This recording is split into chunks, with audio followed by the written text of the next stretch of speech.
Everyone, welcome to TZ classes. Today we'll study about binomial nomenclature. लेकिन उससे पहले we should know कि nomenclature होता क्या है. तो अगर सिंपल मैं बोलूं तो it is a system of naming organisms. अब जैसे इसको मैं अगर हिंदी में बोलूं तो हम नामकरण कह सकते हैं. जैसे बच्चे पैदा होते हैं हम उनके नाम रखते हैं. किसी भी जगह वर्ल्ड में किसी भी कम्युनिटी में बच्चा होता है तो उसका नाम सबसे पहले रखा जाता है ताकि उसको एक आइडेंटिटी प्रोवाइड की जा सके. तो उसी तरीके से नोमेनक्लेचर ये बायोलॉजी में भी है ऑर्गेनिजम्स की नेमिंग के लिए, और ये केमिस्ट्री में भी होता है for the naming of chemical compounds. तो इसकी जरूरत क्या है? तो इसकी नीड में हम देखेंगे to organise and classify the organisms. इतने सारे ऑर्गेनिजम्स हैं तो उनका एक क्लासिफिकेशन हो जाएगा तो आसानी होगी. दूसरा पॉइंट है कि it solves the confusion by providing a single and unique name of an organism all over the world. अब जैसे कि मैं नीम कहूं या मैंगो कहूं, अब एक इंडियन साइंटिस्ट अगर कोई है और वो नीम की बात कर रहा है तो हो सकता है एक चाइना का साइंटिस्ट हो तो वो नहीं समझ पाएगा उसको. तो एक ऐसा स्टैंडर्डाइज्ड फॉर्मूला होना चाहिए जिससे एक ऐसा नाम हो जो all over the world common हो. अब इसके टाइप्स देखते हैं. इसमें आता है पॉलिनोमियल नोमेनक्लेचर जो अब यूज में भी नहीं है. This system was used before 1750 and in this system names of the plants are based upon morphological characters, और काफी लंबे चौड़े नाम होते थे जो अब यूज में नहीं है. दूसरा है trinomial nomenclature. As the name suggest, यहाँ पे ट्राई है मतलब कि तीन, तो इसके तीन पार्ट होते हैं and this system was proposed by Lamarck. Trinomial की बात करूं तो it uses 3 words for the naming, so that the name of the species, subspecies in case of animals or varieties in case of plants are also incorporated. जैसे कि if I say about Indian crow तो उसका नाम हो जाएगा Corvus splendens splendens. तो ये भी अब यूज नहीं होता है. अभी यूज होता है बाइनोमियल नोमेनक्लेचर. तो बाई मतलब होता है 2, तो इसमें 2 कंपोनेंट्स होते हैं. फिर दूसरी चीज की नोमेनक्लेचर के लिए ऐसा नहीं है कि कोई भी जाके इसका नेमिंग कर सकता है. इसके लिए you should be a scientist, recognised scientist, कोई स्कॉलर हो आप, बड़े इस फील्ड में आपको बहुत महारत हासिल हो.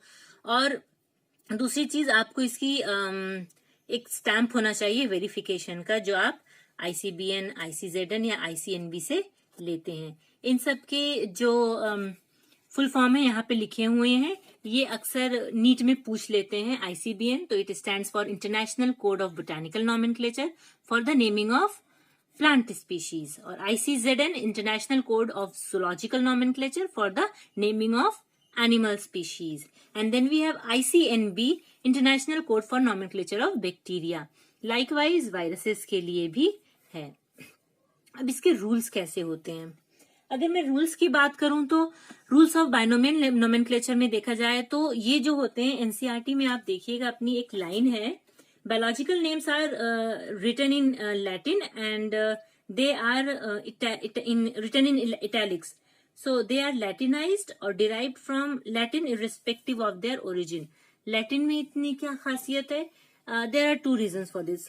One of the reasons is कि ये बहुत ही पुरानी लैंग्वेज है, इतनी पुरानी कि it's like a dead language. तो इसमें चेंजेस नहीं होंगे कि आज आपने नाम दिया और ये कुछ दिन बाद कुछ और चेंज हो गया, इसकी स्पेलिंग चेंज हो जाएगी या प्रोनाउंसिएशन चेंज होगा.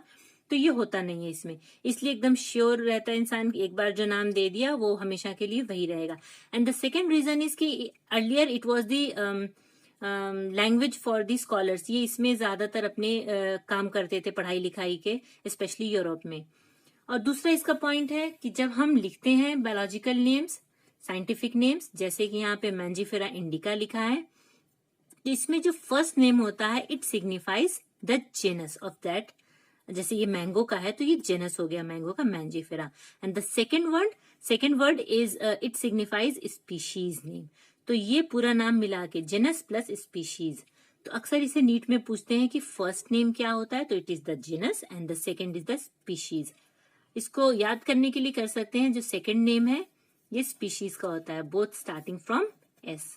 थर्ड पॉइंट की they are always if they are in print form या आप कंप्यूटर पे टाइप करते हैं तो it should be in italics, but if it is hand written you have to underline the word separately as I have done it here. यहाँ पे अलग अलग करना है. एग्जाम में कभी ये मैंजीफेरा लिखा है और एक सिंगल लाइन दे देते हैं तो इट इज रॉन्ग. 2 अलग लाइन होनी चाहिए, one for this and the other line for the species name. जैसे होमोसेपियंस में ये है। दूसरा, अब ये फोर्थ पॉइंट है कि जो जीनस का नाम होता है उसका first letter should be capital and the second letter should be small. जैसे यहाँ पे H कैपिटल है and here M is capital. Likewise यहाँ पे I स्मॉल है और यहाँ पे S स्मॉल है। और जैसे मैंजीफेरा अगर लिखा है मैंने small m, Mangifera small m से लिख दिया और इंडिका कैपिटल I से लिख दिया और भले से अलग अलग इसे अंडरलाइन कर दिया, तो ये भी रॉन्ग है क्योंकि ये स्मॉल लेटर से है। एग्जाम में एमसीक्यू सॉल्व करते हुए इस बात का ध्यान रखिए कि लाइंस अलग अलग हो, कैपिटल और स्मॉल लेटर का भी ध्यान रखें। Thank you. आप प्लीज मेरे चैनल को सब्सक्राइब करिए, hit the like button and share it with your friends.